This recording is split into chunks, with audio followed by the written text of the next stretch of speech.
बात करते हैं ऑर्स्टेड एक्सपेरिमेंट। इसने करंट कैरिंग वायर, राइट, उसके बगल में एक कंपास नीडल, एक मैग्नेटिक कंपास नीडल रख दी, राइट।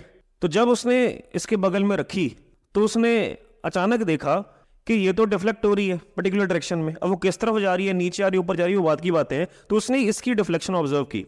तो उसने कहा कि ये डिफ्लेक्ट कैसे हो सकती है, यानी कोई ना कोई इस पे फोर्स लग रही होगी।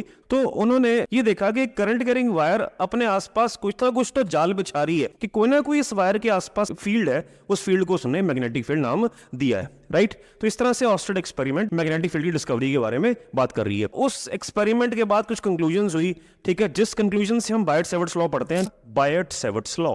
तो जैसे कि मैंने पहले बताया, ये बस कंक्लूजन पढ़ते हैं हम इसकी, ठीक है।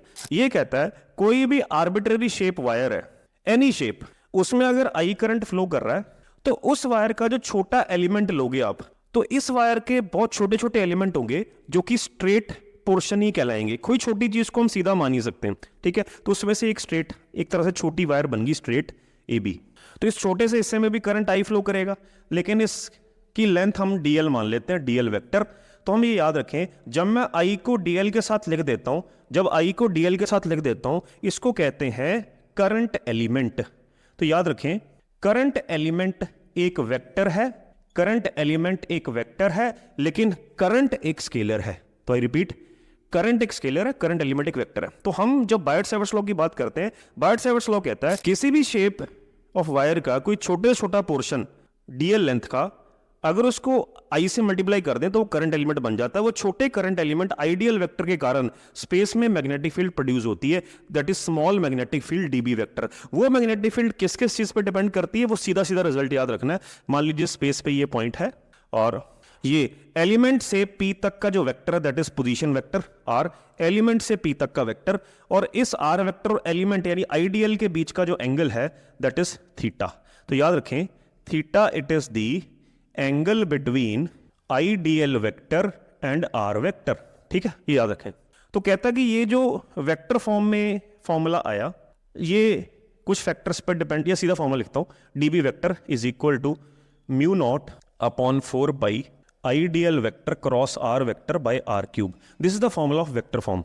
ये क्रॉस प्रोडक्ट है तो आपको बता दिया, जब इसको एक्स खोलोगे, A B sine theta, ideal R sine theta, theta दोनों के बीच का एंगल होगा, आर आपको हो गया। ये फैक्टर आपने याद रखना है। जैसे इलेक्ट्रोस्टैटिक्स में जो फैक्टर होता था 1/4 pi epsilon not, epsilon not permittivity of free space और वैक्यूम होती थी, म्यू नॉट होता है परमेबिलिटी ऑफ फ्री स्पेस और वैक्यूम, ठीक है, जिसकी वैल्यू मैं लिख देता हूं।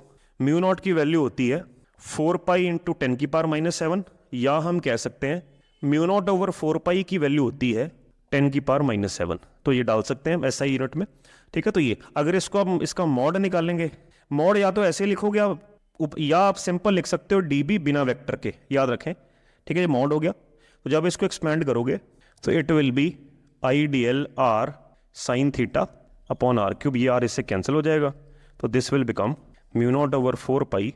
सो दिस इज दी मॉड।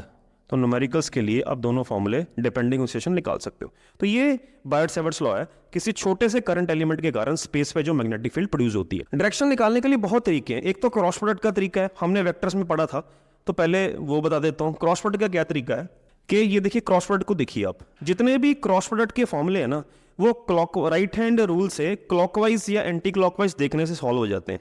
जैसे आपने राइट हैंड स्क्रू रूल पढ़ा होगा, ठीक है, या राइट हैंड थंब रूल या राइट हैंड पाम रूल, मैं सारे रूल आपको सिखाऊंगा, ठीक है। तो देखिए क्या करना है, आपने जो क्रॉस प्रोडक्ट आपको पता है कि अगर ए क्रॉस बी लिखा जाता है तो वो ए क्रॉस बी ही लिखा जाएगा, बी क्रॉस ए से उसका मतलब बदल जाता है, यानी A cross B cannot be equal to B cross A. तो इसलिए पहला वेक्टर हमेशा आइडियल वेक्टर रहेगा, दूसरा वेक्टर हमेशा आर वेक्टर रहेगा। तो रूल्स कह रहा है पहले वेक्टर से दूसरे वेक्टर पे सेंस ऑफ रोटेशन चेक करनी है, यानी ये पहला वेक्टर है दूसरा, तो हम पहले वेक्टर से दूसरे वेक्टर पे ऐसे आ रहे हैं क्लॉकवाइज। तो जब आप क्लॉकवाइज आ रहे हैं तो रिजल्टेंट ऑब्जर्वर से अवे होता है, यानी अंदर की तरफ होता है। अंदर की तरफ का मतलब है जिस प्लेन में आइडियल और आर वेक्टर है उस प्लेन के परपेंडिकुलर आएगा। तो ये सारी कॉपी की प्लेन है, ठीक है, कॉपी की प्लेन एक्स वाई प्लेन है।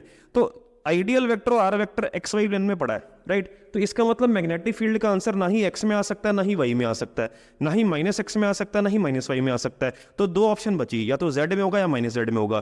क्लॉकवाइज घूमने से वो हमेशा नेगेटिव साइड में होगा, इसलिए इसका आंसर है into the plane of the paper, यानी -z डायरेक्शन मैग्नेटिक फील्ड होगी क्लॉकवाइज, ठीक है। तो उसको हम क्रॉस साइन से लिखेंगे।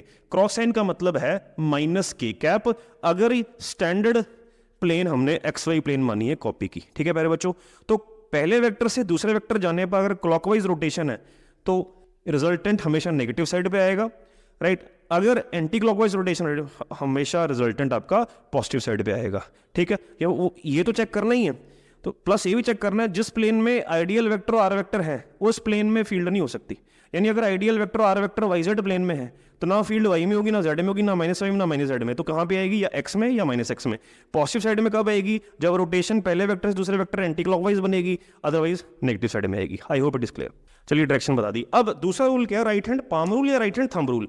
राइट हैंड पाम रूल क्या कहता है, थंब आप करंट की तरफ रखिए और ये जो पाम है ये वाली, तो मान लीजिए आपका हाथ ऐसे आ रहा है तो आपके तरफ पाम वाला हिस्सा है तो उसी तरफ फील्ड होगी। तो इससे देखना है, जैसे यहां पर देखिए ऐसे रख दिया, राइट। तो जो ये वाली पाम है वो बोर्ड के अंदर जा रही है तो क्रॉस साइन, या फिर ऐसे ऐसे रखा, ये जो 4 उंगली है ये वाली ऐसे मार दो, ठीक है, कोबरा बन जाओ ऐसे। तो करना क्या, तो ये ऐसे जा रही है, ठीक है, तो ऐसे कह दिया या ऐसे कह दिया, बात एक ही है। तो इनवर्ड्स आ गई। ये 2 चीजें आप याद रखेंगे, ठीक है प्यारे बच्चों। तो ये बायट-सेवर्ट्स लॉ है।